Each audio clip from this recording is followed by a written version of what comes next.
You have heard the praise, you have seen the hype.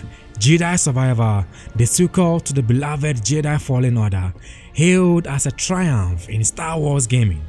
But here's the thing, what if I told you Jedi Survivor might actually be a bad game? Yeah, I said it.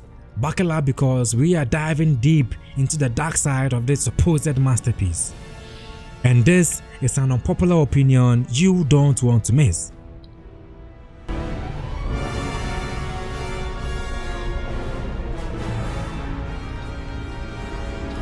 Let's start with the elephant in the room, the launch. Jedi Survivor released in a broken state for PC and even on consoles. Stuttering, frame rate drops, crashes, some players couldn't even finish the game because of bugs. And no, we are not talking about obscure setups or potato rigs here. Even high-end GPUs struggle to maintain consistent performance. It was a mess, and EA/Respawn's post-launch apologies and patches came a bit too late for many players who already dropped the game in frustration. Remember Cyberpunk 2077? Yeah, Jedi Survivor had a mini Cyberpunk moment that people quickly forgave because, well, it's Star Wars. But does that excuse the state it launched in? Absolutely not. Now let's talk about gameplay. Yes, the lightsaber stances are cool. You can switch between single, dual wield, crossguard and many more. But underneath all that flair, is the combat really that deep? Once the novelty of switching stances wears off, you start to notice the cracks. Enemy AI is inconsistent, combat often devolves into dodge spam attack pattern, boss fights feels more like a Souls-like copy-paste than original Star Wars encounters.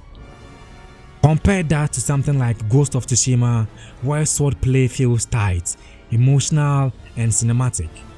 In Jedi Survivor, even with 5 stances, combat can start to feel soulless, especially when reused enemies and mini-bosses start popping up like stormtroopers in a cloning facility. Okay, let's go into the narrative. Kestis is back, older, stronger, and more rugged than ever. But here's the thing, the story doesn't hit the same emotional beats as Fallen Order. Fallen Order had stakes, it had character development, loss, and the tension of surviving in the post-Order 66 world. Survivor tries to go bigger, new planets, more force powers, an ancient threat, but somewhere along the way it loses focus. The pacing drags in parts, some characters' arcs feel rushed, like Merrin suddenly being ride or die after a few cutscenes, and Budakuna, a potentially incredible character, but the twist predictable, and worse, not end. By the time you reach the end, you realize something.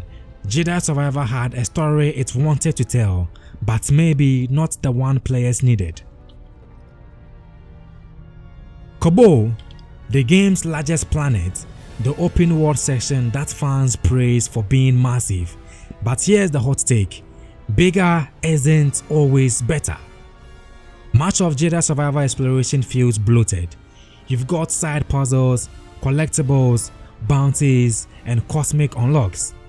But how many of them are truly rewarding? You go through a complex puzzle, platforming challenge, and enemy gauntlet, and what's your prize? A new mustache for Carl, really?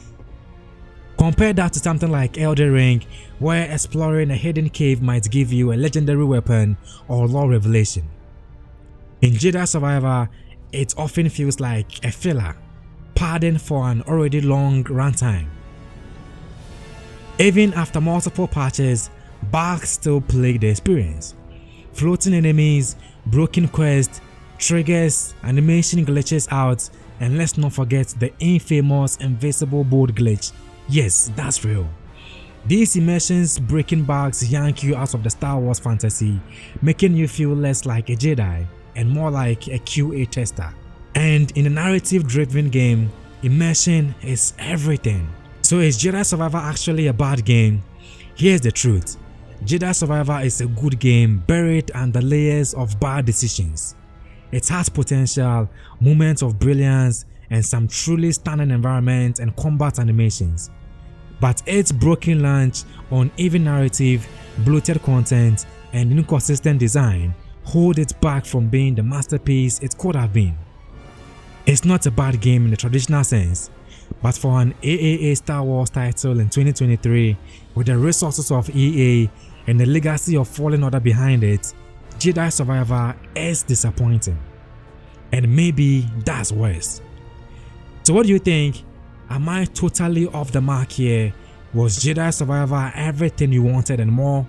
Or did it leave you feeling like something was missing, like a Jedi without a master?